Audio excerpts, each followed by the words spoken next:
Welcome to Rates and Barrels. It's Tuesday, July 18th. Derek Van Riper here with Eno Saris, Chris Welsh. It is Project Prospect on this Tuesday. If you're watching us on YouTube, yes, my background is empty. No, I am not in harm's way. I am fine. I am well. This wall is supposed to be bare. My things are on a truck. They're somewhere west of St. Paul, Minnesota right now. So Thursday, I will have things back. Hopefully by Friday, I'll even have some things behind me on this nice blank canvas I have. It'll be more exciting than my California backgrounds too. I promise everyone that. I don't know what it's going to be, but it's going to be at least half as good as what Welsh and Eno have in their respective backgrounds. But we figure we're going to do a lot on this show, including some some prospect promotions between levels and a few more adjustments coming out of the futures game. So we'll talk about a few players who've moved up. I want to do a mid-season check-in on a few prospects that we haven't talked a lot about on this show over the course of the season. We've got some trade tips since we're really at that point now where if you haven't been making trades already, you're certainly thinking about it now in keeper, dynasty, and even redraft leagues. And we've got at least one mailbag question we're going to squeeze into this episode as well. But we begin with a prospect promotion. Jacob Misiorowski, I missed him by just a couple of weeks. He is no longer in Wisconsin. He has been bumped up to Double A. A lot of people got to see him pump some gas during that futures game a couple of weeks ago. And look, I think as far as your pitching prospects in the minors go, he's one of the biggest risers so far this season. And now the hype is probably all the way behind him because as Welsh and I discussed prior to the futures game, there was a lot to like here. And now he's done it on an elevated stage. So Welsh, where do we go from here with Misiorowski? Do you think he's probably on the radar for a call-up maybe by this time next year based on his current trajectory?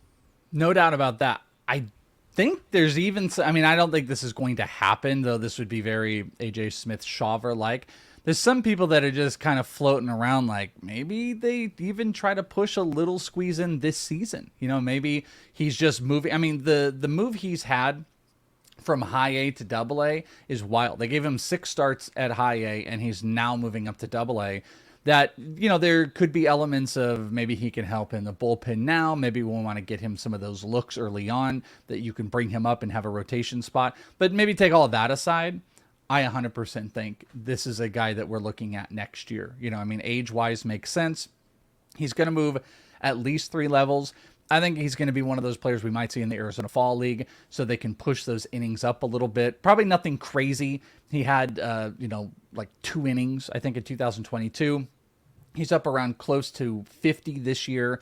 Maybe they want to push him into the 70, 80, something like that. But I think this is one of those guys that can move 4 or 5 levels and is on the radar for next season because, you know, Zeno cited from the futures game, what was it, you know, 200 stuff plus. I mean, the fastball is absolutely electric, and that fastball makes a secondary so dominating. I mean, that slider, that I still don't know how Colt Keith hit that slider that came inside. And it's one of those things, it's hard to imagine how anybody hits anything for this guy. He's his own worst enemy as far as command goes. That's the only thing that needs to be worked on, and probably why you don't see him at the back half of this year. But it's not unrealistic to think that, you know, a September call-up would be on their minds or just an early season next year appearance if that command starts to go in the right direction. Yeah, I think I'm looking at his college stats. He went to Crowder College, I believe, and he struck out 136 batters in 76 innings. Of course, he was facing Delgado Community College, Central Arizona, Wabash Valley College. Good old Wabash. So I don't know about the competition, but here's an interesting thing. I think he had 76 innings in college in 2022. So 76 plus the 2 that he threw in the pros, 78. That means he could have another 50 innings in him this year. You know, just by innings, you know, he could contribute to the major league team. I don't know if they'd want to bring him up and finish his innings off in the pen or long guy. But the fact that they're being so aggressive with him is a little bit of a sign that he could be a faster riser. So I'll say a definite yes on next year. And I think, you know, like a 10% chance we see him in the major leagues this year. Yeah, one of the things too, he's only gone over 5 innings twice this whole season, so it's been shorter stints. So I actually think he would be a prime type of player to play like a multi-inning role if they really deemed it. They're competing, they're trying to win games. A multi-inning role would make sense for a guy like this. Put him in 2 innings. You can cap kind of what his performance is going to look like. And he's not quite stretched out enough that you're setting him back or anything like that. And then if they wanted, if you do, and this is all hypothetical, but if you had some of these shorter innings, and let's say it was at the majors, you could then have him go over into the fall league. And I remember some years back, Spencer Howard did something similar where when he came to the fall league, he told everybody, he's like, I'm here for 5 starts. He was here for 5 starts, get innings, and then he was out. The team could do something like that where they don't want to push his innings. They could cap him in that space. So let's say he got 30 or 4 more innings here. He could have 3, 4 longer starts stretch out in the fall league and then really push those innings. So in 2023 or 2024, you could see something closer to 120, 130 innings. Either way, like, it's a huge bright spot for him, whether he's competing this year or next year. And his dynasty value, he's been top 100 since the beginning of the year for me, but it is exponentially risen up to what I think with graduations and stuff. He's an easy top 10 starting pitching prospect in the prospect dynasty land. He's a guy that you want to target. And maybe the futures game kind of screwed it up a little bit, but he might not quite be up as far as what his value should be to what people will sell him out. You might be able to get him a little bit cheaper than really him being one of the more premier, especially strikeout options for pitchers in the prospect land. Yeah, I think the concern with the walks is one thing that will at least keep the value somewhat in check. But if that walk rate gets a lot better at AA, it's lights out in terms of where that prospect value is going to go. Crowder College, by the way, same place the Brewers found Aaron Ashby a few years back. So there you go. Brewers are always finding pitchers in unexpected places. Crowder College. They got a line. They got the line going. Let's move on to another promotion. Jackson Merrill also bumped up to AA. Merrill is one of those guys I have not had a chance to watch him play yet. I am very curious to see just how good he looks in person. I hope he's a fall league guy. Maybe this year seems possible, given that he's up he was at last AA year right now. Could they do 2 years in a row with him? I think that's reasonable. Yeah. Oh, 100%. I mean, Merrill was the youngest player, I believe the youngest. He was one of it. He was either the youngest or the second youngest player in the fall league last year with a major push. And he was solid. And I think the thing that you saw out of him, not only just the big body, that's the thing I keep going back to. It's so funny when you think of Jackson Merrill and then you see him in person. I had multiple people during that first pitch conference go like, Jackson Merrill's a lot bigger than I thought. And he's like, yeah, he's actually a big dude.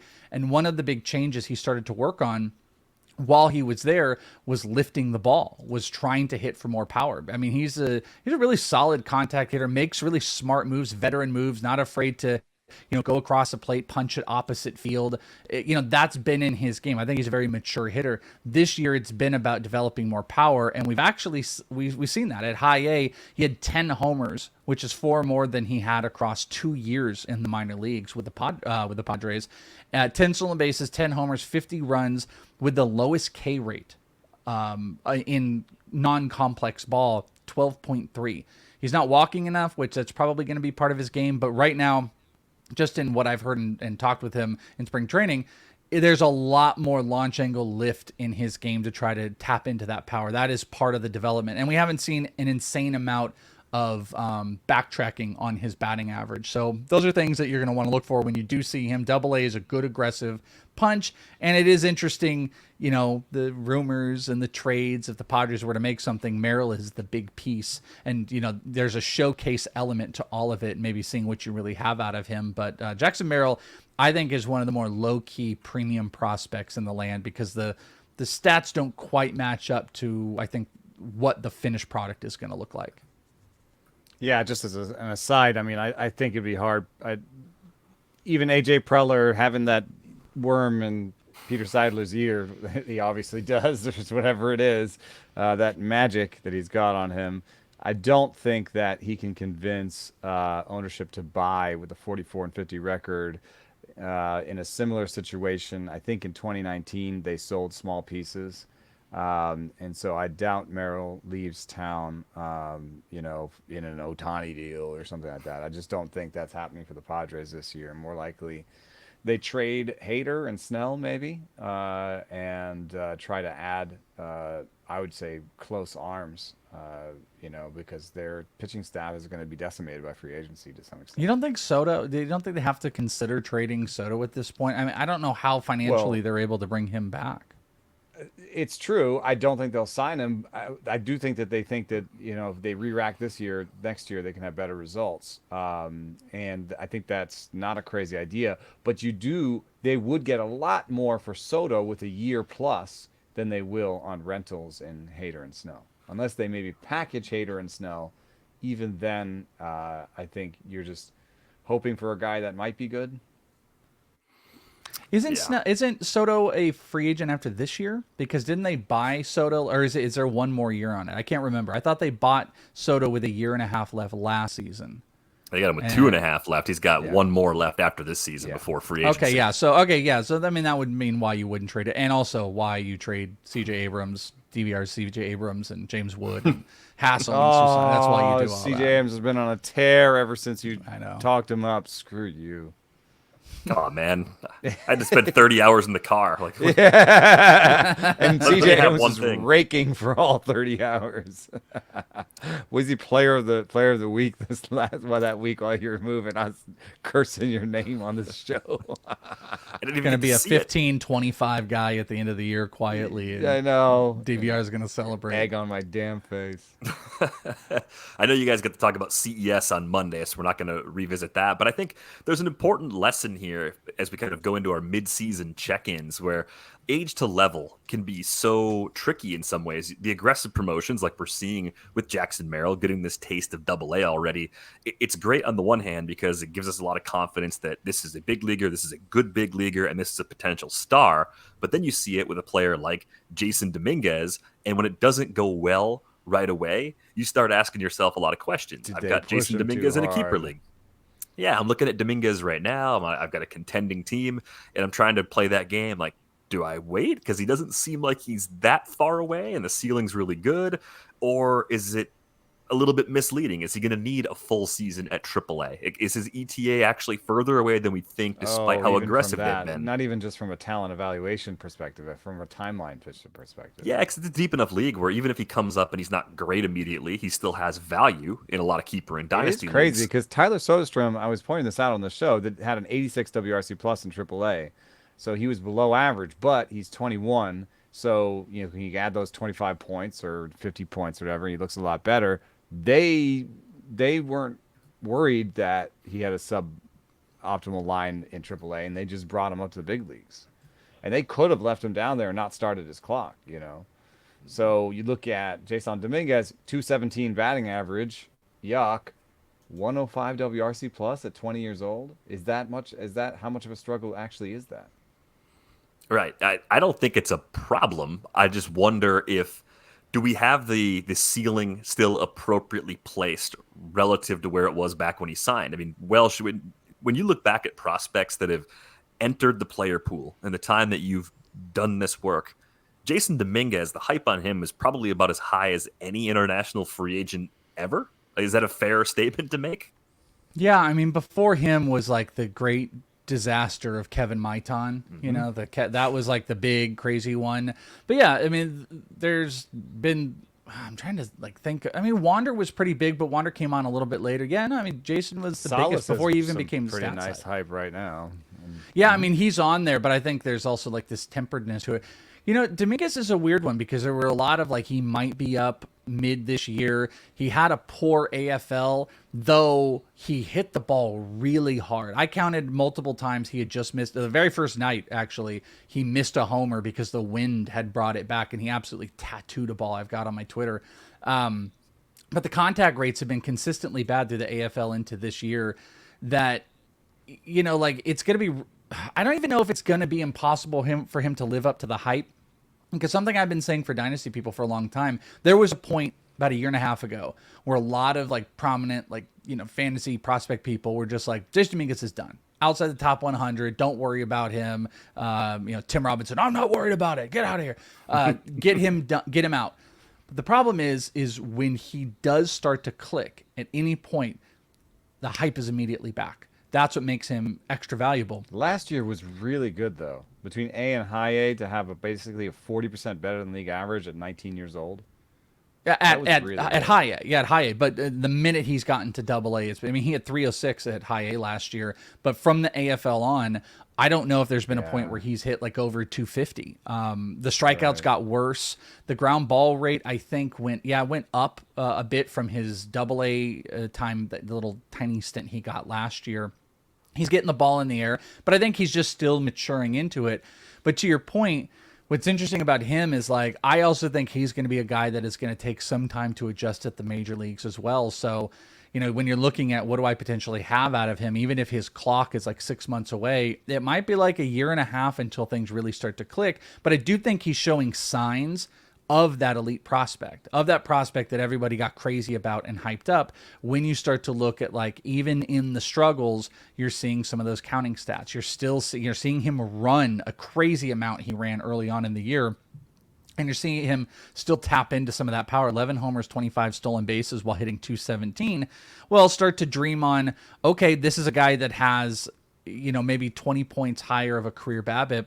If he starts to really click, could this be another one of these Elly De La Cruz type of players? Because he is exceptionally fast for his size. And this is a different Elly. Like, Elly's like a, gazelle, the 6'5" guy that runs faster than anybody. Jasson Dominguez is more of like this like bowling ball type of player, shorter, stockier, huge muscles, yet he also can put up crazy run times, and he's got huge raw power that if he starts to click, Elly had a decent amount of time that there were some struggles in his development. Jasson Dominguez could be another one of those players that when he gets ground running, he is going to recapture that hype he had in the prospect world. And that's why I keep him so high, even though he's hitting 217, at least on my prospect list. Yeah, that's the problem I've been running into, is just wondering if, again, short-term versus long-term is a little bit askew. Like, you can still get to that ceiling that everybody was hoping for. We're just seeing it's going to take some time because of the swing and miss right now. 27.4% K rate at AA. That's going to keep the average down. Yes, he's drawing walks. I think the thing I would want to know, this is the hard thing about not being able to watch guys in the minors very often. You can get on MILB TV. You can watch the horse racing grade TV feeds, as I like to call them. When you go to the sports book and you see the really grainy footage of the tracks from all different corners of America where the horse races are happening. That's what a lot of the MILB feeds look like to me. Oh, and sometimes it's like you like why is the volume off? And you turn it all the way up, and then there's nothing, and then all of a sudden it's like, and you're like, oh my god! It's a wild experience watching MILB.TV. That is exactly what it's like. You replicated that perfectly. Sorry to everybody, I did in your ear.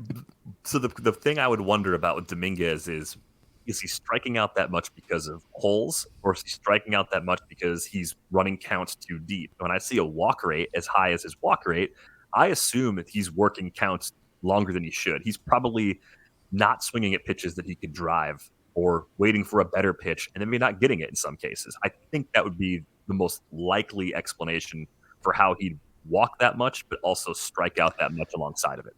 I just want to add that is what I've seen from him when I have watched him in person and in the video. He definitely will get those counts up. And I think there is an element of pitch selection in what to drive that has been a bit, probably why I would point out they may have sent him at such a young age to the AFL. Multiple players, very young players that were sent out to the AFL last year. This is a guy that had barely touched AA and got sent to the Arizona Fall League. And I always bring it up, the AFL, but it's a finishing school, as they call it. It's that step. Usually there's a developmental thing. It might be missed time, but there also might be a big developmental push that they want players to get more reps in because they're getting closer. But guys like, Jackson Merrill, I think, was purely about learning to tap in and try to get more of a launch on your swing and get more power, where I think Dominguez might have been, let's see some higher, more advanced pitching for pitch selection, because there's a clear hole of him driving the count up and then picking the right pitch to attack on. And I kind of think that's what this year has been about with him. And that's why, like, the skill set is very talented, and you can stat watch him just like you did, and you were astute to it. You see really high walk rates in there that are telling you he's probably seeing a whole lot of pitches, and he's maximizing when he is getting what he wants, whether he's on base or, with the power numbers. 11 homers when only hitting 200 it's still pretty impressive when you think it's over, like just under 300 plate appearances. So I think it's just the next level that needs to be moved up for him. Yeah, this is also relevant to a discussion that's happening on Twitter right now about James Wood versus Junior Caminero for basically #1 prospect. I mean, we're getting close. Yeah, I to mean, that they're sort in of that. discussion. I mean, I think Jackson Holiday to me is like the guy, but Right. 100% Caminero and Wood are like top 3, or some might consider. And how you would the sort top them. guy. That's the conversation that we're having right now, is how you would sort those two. And they're very different in terms of how they're appearing at the plate, because Wood has spent this year striking out 27 to 30% of the time with a swinging strike rate combined, I'm eyeballing here, but combined swinging strike rate around 12%, while Caminero has spent this year striking out closer to 22% of the time with a swing strike rate over 14. And the way that Caminero does it is by swinging, by sort of getting ahead of that strikeout and finding his pitch before he gets to the 2-strike counts and being more aggressive. Apparently, Wood has seen one more pitch per plate appearance. Now, I think that's good for maybe Woods for OBP, and maybe for his real life value. Maybe in a real life ranking, you might put Wood ahead, depending on what you thought of the defense for both of them. But in fantasy, a strikeout is a strikeout, no matter how you got there. And so if it's not OBP, you might prefer, as I think I do, prefer Caminero's approach in a weird way. You know what I mean? Because it's just more likely to produce a better batting average. Yeah, I think it comes back to how correctable is that problem for someone like Dominguez, and then how long does it take to correct it? Like, yes, Yeah, you what's can fix more it. likely? Actually, in terms of aging curves, it's more likely that Caminero improves in the ways you need him to than Wood. And here's my reasoning. Hitters, as they age, see more pitches and swing at balls outside the zone less. That's a part of the aging curve. So the swing. Okay, so you're saying that 14%. So you're taking Caminero, who yeah. who has shown a better strikeout rate, and you're saying that he's more likely to swing less and swing less at pitches outside the zone. Now, will that expose that swing strike rate more? It's a good question. I think with Wood, I mean, you see the raw power being off the charts. There's speed right now to go with it. I wonder how well does he run in the long run. Yeah, it doesn't look to. I don't think he'll be like a 30 or 20 homer stealer guy in the majors. I struggle with him because I've seen him a lot when he was with the Padres, and he's one of those guys, and this just happens sometimes. He's huge. How's he going to steal that much? He's not. Is he like Mike Trout? Is he like a linebacker? Well, he does look like a No, he's linebacker. not. First He's time I saw him, he 6'6". was I looked overweight the first time I saw him, and then he really thinned down. I remember somebody asked me this question, like, who's the next Ellie? And it's like, well, if you want like a physical performance based one, like that might be the guy. Like, he's big, he can run, he really can run, he can steal bases, he's got pure raw power. But this just happens sometimes. He has been awful every time I've seen him in person. I mean, we're talking like 7, 8 different games I've seen him, and part of it, I've Just said this a whole bunch. out. I think I've seen him a lot in complex when he was rehabbing. I think he plays down to his competition. Like, he doesn't want to be there, and he would swing through really bad pitches, and breaking stuff would really screw with him. And I've always struggled with him because I think the raw talent is there, but I have seen the worst of the worst out of Wood. And, Caminero, I think the tool sets might be safer, because I really do worry that Wood is going to, if the pitch recognition doesn't keep moving in a correct direction, like he's on a bad stretch right now in Double-A, if it doesn't keep going in the right direction, that is a guy that will strike out 30+% of the time. And the body, I think, could go either way, where I love Caminero's swing. I love his approach. It's very Wander-esque. He's got the kind of windmill that comes back, so there's full extension in it. And I just think he's like an all-fields power guy. So I kind of lean Caminero over Wood, but Wood has the tools and has shown a lot of success at some of the early levels to be good. It's just, he's just one of those weird cases where it's like every time I see him, it stinks. Yeah, and I think already you see the results in stolen bases, Wood runs, Caminero doesn't. That matters in our game, so that That's a kind of great point. keeps it closer, right? And even if you're worried about that speed fading over time, it's going to take a It's few more than years. zero. It's Yeah, also it's not more going than to zero. happen overnight unless he adds Even if 30 he's not pounds, a but he's probably not going 20 to do that. steal guy, he might be a 10 steal guy, and that's probably 8 more than Caminero. I think it just comes down to like, what you're looking for when you're trying to bet on a hit tool. Like how much do you trust each of those players to continue making the adjustments? I'm trained in my mind to be so much more confident in Junior Caminero, and I shouldn't be that much more confident in them. I think that's the argument I'm running into with myself. So I'm saying, hey, these guys that strike out 25, 27% of the time when they're this young at these levels, it doesn't mean they're always going to strike out like this. I think I used to believe that, but I'm moving away from that the more I play, and figuring out who's going to improve and who's going to improve the most. That might lead us to some buying opportunities. In this case, we're talking about guys that everybody tends to like, at least like enough to rank very high. But let me say something. In terms of statistics, in terms of value, in terms of what you can see from drafts, ordering at the top of a list is more important than ordering at the bottom. So deciding who you think is the second best prospect in baseball is more important than deciding who you think is 50th versus 70th. It's true, and it's true when you get into trade season too. I remember this keeper league that I was talking about where I've got Jasson Dominguez. Like 2 summers ago, I had a choice on my roster. I was trying to trade away a prospect. I had Hedbert Perez in the Brewers organization and Noel V. Marte. And the person I was trading with wanted Hedbert Perez, and they were ranked next to each other. I think, at least on James Anderson's list at the time, they were like A versus B. Who do you like better? And it's hard when guys are at low A, especially, to make that call on someone who's inside the top 50. I think it's one of the most difficult decisions you have to make if you're playing in a long-term league.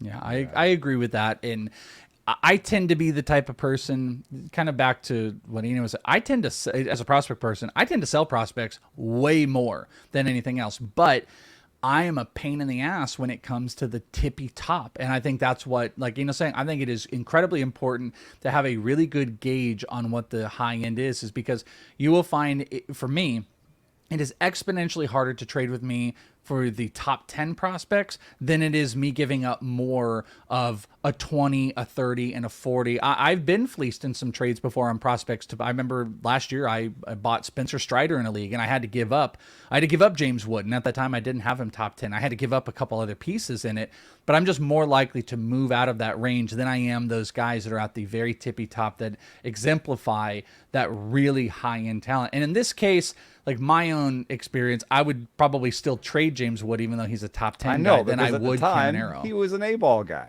Yeah, but I mean, he was at least like a top 50 with higher upside, and then some of the production really destroying A-ball. Yeah, and then he did just push through like to a crazy degree.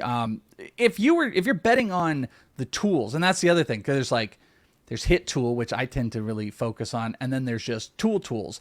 That's where Caminero and James Wood almost like meet these different paths. Like the actual K percentage lower for Caminero. He's moved up. Hit tool looks better. James Wood is dreamy tools across the board. And we have comps to these players now. We see more stolen bases. Ellie is kind of like this world for us. When you see these big raw power, big dudes that are able to steal bases, you can now look at a guy like Ellie and be like, well, maybe James Wood is the next guy. And it creates this kind of like much larger expectation, though there's flaws in the game. But that differential between like the top end guys and then deciphering the really low A players this year, that would have been like Ethan Salas, Osway De La Paula. Those are these guys that are just so far away, but have just crazy value. Being able to figure out where you sit on those and at least maximizing the trade value is important. Even if you had traded DVR Noelvi in that trade, what did you get in that trade? That particular trade was, like a frontline starting pitcher was the main thing I got back, which it wouldn't have mattered. Like trading away Noel V. Marte in that league to this point hasn't helped the other person. That's what I was going to say. Like it wouldn't even mattered if you had sold Noel V, I suppose, at that time. But you definitely got lucky in the draw there of getting rid of Hedbert Perez, because if he's on anyone's top 400 right now, you're lucky. So that guy probably doesn't trade with you anymore either. Yeah, I wasn't trying to fleece anybody. It just sort of happened He in that picked. case. Yeah, I mean, you give choices, and sometimes we're all, like I liked both players equally too. I didn't have this got to get rid of Hedbert Perez thing. I thought he was going to be great, and he's stuck in A ball. You got me thinking now. This is not on the rundown. Do you think we're in danger of falling into future traps with certain types of prospects because of Ellie De 1000%. La Cruz? Like this seems like a window of the next year or two where a lot of people are going to see someone who hits the ball really hard when he hits it, has contact issues, but has every other tool you're looking for, and then falls in love with players that have a flaw that either takes a long time to fix or one that can't be fixed at all. So I'm wondering how many future traps we're all going to slide into simply because we're trying to find the next Ellie. And Ellie's kind of a unicorn of sorts, right? He's just his own guy. He's special. I 100% believe that. I also throw on top of it the aggressiveness that teams are pushing with prospects and the amount of prospects we've seen. We are in for a huge, huge value point for prospects right now. Now, it's going to stink when you trade the Corbin Carroll to, even if you get a big maximized, profit, you're still going to like be pissed about it. But I think the valuation of prospects is all rising right now. And the expectation of the success we've seen brings that pool up even more. Gunnar, I think, has really kind of saved some of this argument because before the year it was like Corbin and Gunnar. Those were the big main guys. And Gunnar has really turned it around and looks like he would have been a fantastic buying point. But we're just in for it. We are going to have unfair expectations for a lot of prospects. And the key to me comes back to what you were saying before, where like, I think the top end, especially if you can find a consensus nature to the top end, there's safety in that. Even though Gunnar kind of stunk for a bit, he's come back. Corbin, been amazing the whole time. Put that into the top end of prospect list. I think Jackson Holiday is going to be a pretty safe guy. But then there's going to be those guys, those fringy guys that are sitting around 7, 8, and they have high, like you said, high strikeouts, but they're putting up video game numbers. Those are going to be the guys that are going to oversell. I'll give you an example. Jonathan Clase. Clase just stole his 50th base in the minors. He's got double-digit homers with the Mariners. He's nutty. He's putting up video game numbers in the minors, but he also has an incredibly worrisome strikeout rate. The guy strikes out and swings through on a lot of stuff. That's going to be a guy where you're going to look at the total outcome, and I wouldn't be surprised if people put him in the top 10 just because of his stats. But, he's a much smaller player. In Devil's Reasons, I've owned Jonathan Clase twice and don't have him anymore. I mean, and I think that's part of the story too, right? Is like, the timeline matters. That's how we started this conversation. The timeline matters because I was like, oh yeah, Clase, he runs like the tools. Oh man, I really need a closer right now. Or I really need to a starting pitcher right now. Or I can't waste a roster spot on this 18-year-old in A-ball or complex balling, and now somebody else has Clase, and I'm like, I had him. Yeah, I think he's another good example of a player like Jasson Dominguez in terms of the tools and the current flaws and the age to level. It's like it all looks really good, and it might be amazing someday, but how long are you going to have to wait to actually get that payoff? Let's get to a couple of their mid-season check-ins. I have reached the point, guys, where I think I'm pretty much ready to give up on Jack Leiter. I think he's one of the more disappointing pitching prospects we've seen in the last decade so far anyway. It's still time for him to turn it around in theory, but he's back on the development list. He had a couple starts recently at Double-A. He's not hurt, and it's just been spinning the tires at that level for him. And this is a guy, who was supposed to be pretty quick to the big leagues out of Vanderbilt. Second overall pick 2 years ago. I think most of us at that time were operating under the assumption that if we went 2 years into the future to this point of this season, Jack Leiter would probably be in the big leagues for the Rangers by now. What the heck is going wrong? And am I wrong to dismiss the possibility of him putting it back together and getting all the way back to the ceiling we thought he had back when he was drafted 2 years ago? I mean, I've made excuses for him where it's like, well, he's changing his pitching style and, he's going more north-south now instead of east-west. And so he's got to Which is what the team wanted him to do, by the way. Right. But it looks like he has poor command in both directions. It doesn't matter what he's doing. I wonder, there's still always a place in my heart for someone who can strike out at more than 25% of the batters he sees in the minor leagues, and he's got to 29.5 this year. That will always play, at least as a reliever. But of course, that's not why people will have him on their minor league rosters. That's not what people wanted for him, and so that would be upsetting. I think one of the questions can be: is there a pitch that he can't command right now that he could just throw less of? That probably is low-hanging fruit that they've already discussed or implemented, or they haven't done it yet because that would break him down to 2 pitches. Like maybe he can only command the slider and he can't command anything else. So that also is what is happening, I think, right now. The developmental list is at a point where these teams want to grab these players. Here's an example: Davison De Los Santos with the Diamondbacks. This guy was like, he was the guy that someone said doesn't know how to play baseball. Yeah. I don't think James might have cited someone saying that he doesn't know how to play baseball. He also was like top 10 in hits in the minor leagues last year and hit 300. And didn't he had some real plus exit velocities at huge exit velocity. I have a video from the previous spring training where he was sitting there, and I've got Corbin Carroll and Alec Thomas watching him, and he hit the light pole on the back practice. And I asked Ryan Nelson about it, and he's like, he does that all the time. Like, it's great. So he knows how to play baseball, but he has tapered back. AFL was the worst. Again, one of the youngest guys there, couldn't hit anything. This year, bad. They put him on the developmental list. He was on there for like 2 weeks, came back immediately. First 3 games, had 5 hits. They worked on something. So that is what's happening right now. The moment of the developmental list take the pressure off of them. They're taking them out of games. Results. Yeah. And they're doing, I think, what you were saying. I think they're taking a time, and it might be here, by the way. I need to go out to the Rangers complex because he might be here doing this. Is they're gonna they're here to do something, and it could be, this is the pitch that's causing this, throw this less. Let's work on this pitch. Let's not put the confidence down, because I had a source that had told me that they thought he might be a bullpen option this year. And I think he's had a really weird run of it. You mentioned the pitching north and south. I believe his father and him had worked through pitching east and west, and the team wanted him to work north and south. So you've got that makes this more whole sense. year. You got more zone to work with. You go north and south. If you Yeah. don't have great natural command, you're trying to go east and west. You're trying to be way too fine with that thing.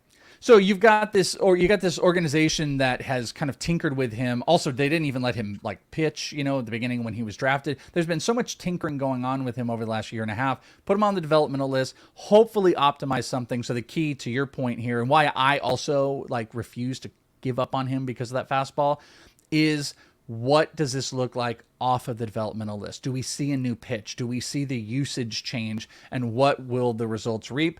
It's lost this year. I kind of tend to think, because his value is at an all-time low, he's a buy for me in Dynasty, and I wouldn't be shocked if we see him in the AFL if they're taking away his innings this year to push him there to work on some stuff, and he's one of the big names that's out here. Yeah, there's still 3 things that they can do, which I don't think they've done yet, which is, tag a pitch because you can't command it, right? The other is you can do things with intended zones where you track and you say, where do you want to throw this? And then you track where he's missing. You put that on a chart and you start to say, oh, he can't throw inside outside, or he can't do this. It's kind of the one target thing. It's related to the one target thing, where it's like, okay, all we can do is give him a high target, and he's just going to throw fastballs and breaking balls off of that target. And that's it. We're just simplify everything down to that. That worked for Glass now. So the Kikuchi is the one I think of that improved his command the most by getting rid of pitches he can't command. Carlos Rodon did too. Carlos Rodon can't command his changeup. He tried to throw his changeup. His walk rate's really high. He stopped throwing the changeup, and his walk rates went down. So, there's proven guys at each of these buckets, and I don't know exactly what they've tried on each level, but I would assume now they're going to try everything in this moment, because they've already tried sort of pitching philosophy. Now there's pitch mix, pitch intent, and then target. So it sounds like you guys are kind of on the same page. Like, this is a low point in value, and there's enough here to work with where you can throw in. Yes, exactly. I think getting the throw in is always important because when no one liked Jasson Dominguez, that's how I got him in that keeper league. He was an extra guy I got back in a trade. I was trading for stuff to help me, and the person I was trading with, I think, was full on prospects because they were getting prospects for me. And I was like, I'll take Jasson Dominguez back. I'll take that lottery ticket, and it's worked out fine. So Jack Leiter, at least in theory, makes sense as a lottery ticket as part of a trade at this point to both of you guys because they can tweak a few things and see how that goes. And innings wise, he's got plenty of runway to keep pitching off the development list. I think he threw 110 innings his final season at Vandy. It was like 92 2/3 last year, his first year at AA, and he's at 65 1/3 right now. So time's on his side. They have a lot of options with how they want to handle the rest of this 2023 season for him. It's interesting that he's now ranked pretty close to Ben Brown. If people remember early this year, we talked about Ben Brown in the Cubs system because he was tearing up AA. He only made 4 starts at that level this year. 30 strikeouts, 6 walks in 20 innings. How about a .45 ERA and a .95 whip? Everybody was excited about Ben Brown. Got the bump up to Iowa. Things have not gone quite as well there. Some pretty big control issues, bit of a home run issue there as well. It's a 70-29 K to BB in 46 innings, ERA in the mid-5s, whip over 1.5. So do you look at guys that are kind of outside the top 100 among pitching prospects who are AA and higher, they're struggling with something, and do you see clear buying opportunities? I mean, if you go back to April, I would have thought Ben Brown had a chance to debut for the Cubs this year, and it's still possible. If he reels off a stretch in the next few weeks, maybe we'd see a couple starts by the end of the season, but they'd probably have to trade a bunch of guys away at the deadline to actually make room for him at this point. But that's on the table. That's been on the table. I mean, there's Marcus Stroman rumors. I do think Jordan Wicks actually might be one of those guys that's overpassed him. High pick, I believe, 2 years ago. And he's in AAA right now.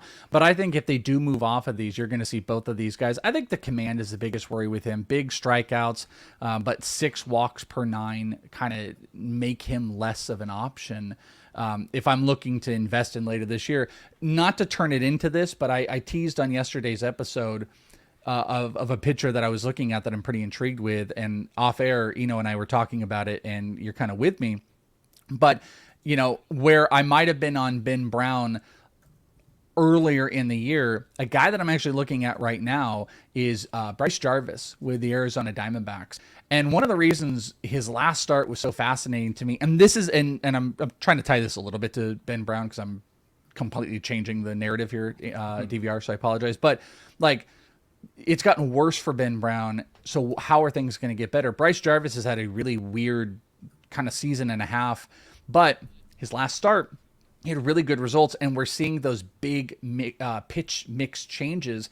So his previous 2 starts, 629, 37% fastball, 35% slider, fastball not doing much, 71% swing and miss on his slider. Results, not great. 7-4, Bryce Jarvis went 6, but gave up 5 earned runs, 6 Ks, only walked 1, which was good. 36% fastball, only 15% slider, 25% changeup. 3 pitches here. His last start on 7-9, Bryce Jarvis went 7, gave up 1 earned run, 6 hits, walked 1, struck out 6 again, but he switched. So remember, last start, 15% slider. He went primary slider, 42% slider, over 30, I just went away from it, 37% fastball. So he used primary slider, and in that primary slider, 50% swing and miss. It was 31% fastball, and his fastball became better, 40% swing and miss on this. And this is just one of those guys where you see the change happen at a really hitter-friendly environment that I'm kind of intrigued because fastball, around 95 average, 95, 96. He also added over 100 RPM on, so spin on the slider in his last start. So it was hitting up to 28, averaging 26.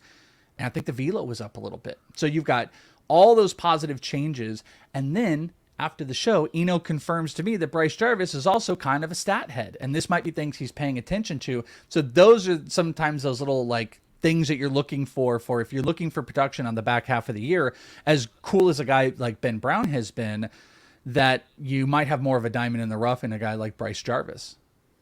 Yeah, it is interesting. I've talked to him right when he was drafted, and he was all about his IVB and his spin efficiency and this and that. And I was worried then that he was maxed out, and what would the D-backs do with him?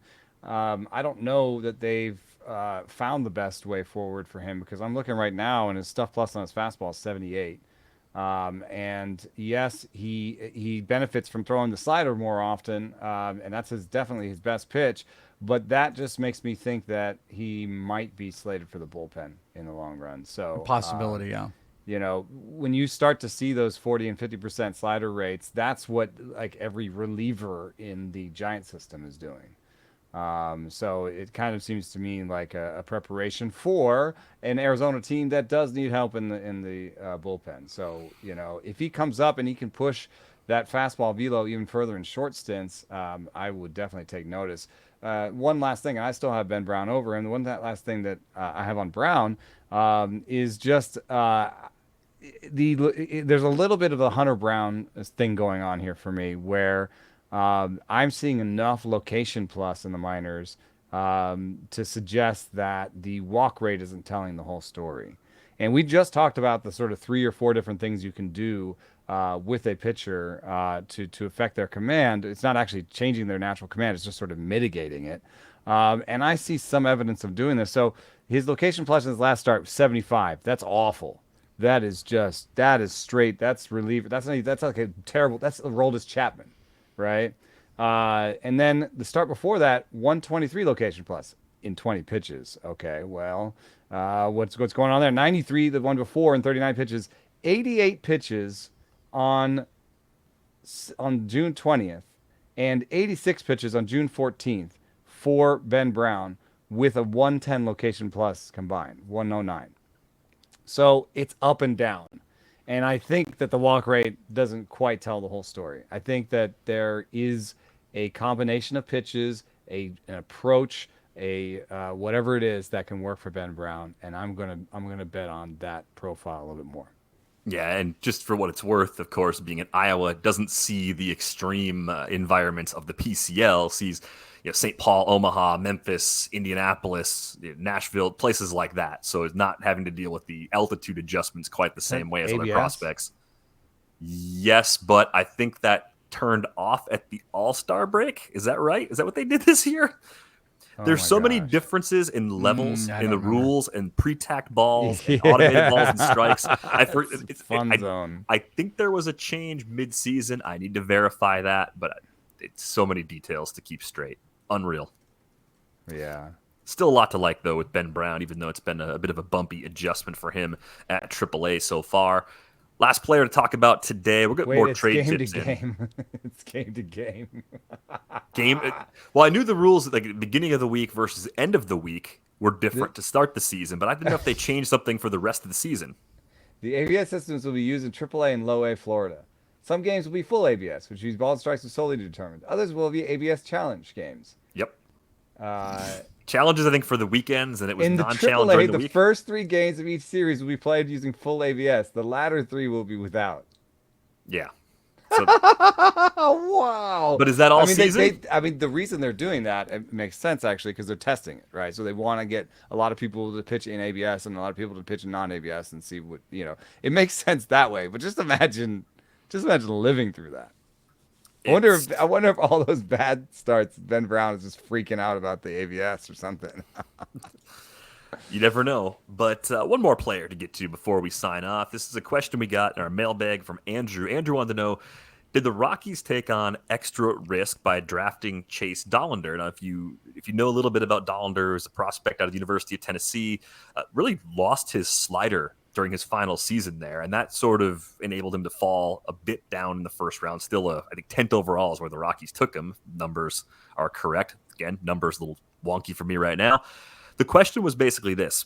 Because of Coors Field and the impact Coors Field has on pitch movement, was it extra risky for the Rockies to draft Dollander knowing that he had an important pitch that he had to get back? So did the Rockies make another Rocky-like mistake here, or did they actually do something kind of smart and take advantage of getting a possible top-end talent at a spot where previously, when mocks for this draft first came out, he probably wouldn't have been available? I do believe there was somewhere in that email was something about the Rockies being allergic to smart. I think in this case, though, they might have made a good decision. I looked at the effect. It's by Baseball Cloud blog. Coors Field impact on pitch movement, and the four-seam fastball, changeup, and knuckle curve lose the most aggregated movement.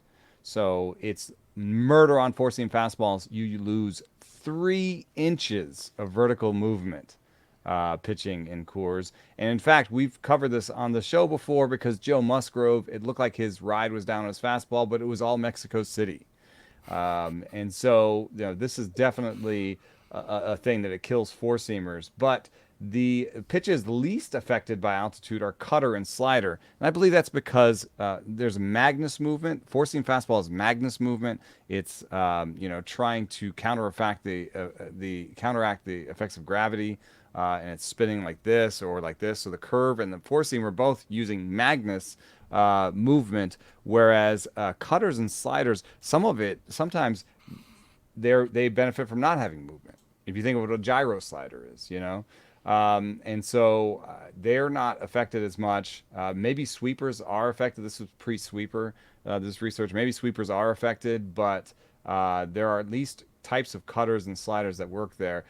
Sinkers don't lose much sink, but they do lose 3 inches of horizontal movement. So theoretically, you could get someone whose sinker depends more on sink than sweep, than the sideways movement.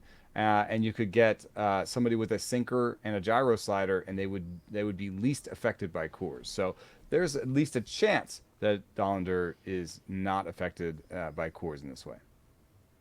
So Rockies didn't necessarily Rocky in this case. Maybe took advantage of an opportunity to get extra pitching talent in their draft position. We are going to wrap things up for this episode of Rates and Barrels. If you don't have a subscription to The Athletic, you can get one for $2 a month for the first year at theathletic.com/rates and barrels. On Twitter, you can find Welsh at isitthewelsh. You can find Eno at Eno Saris. You can find me at Derek Van Riper. That's going to do it for this episode of Rates and Barrels. We're back with you on Wednesday.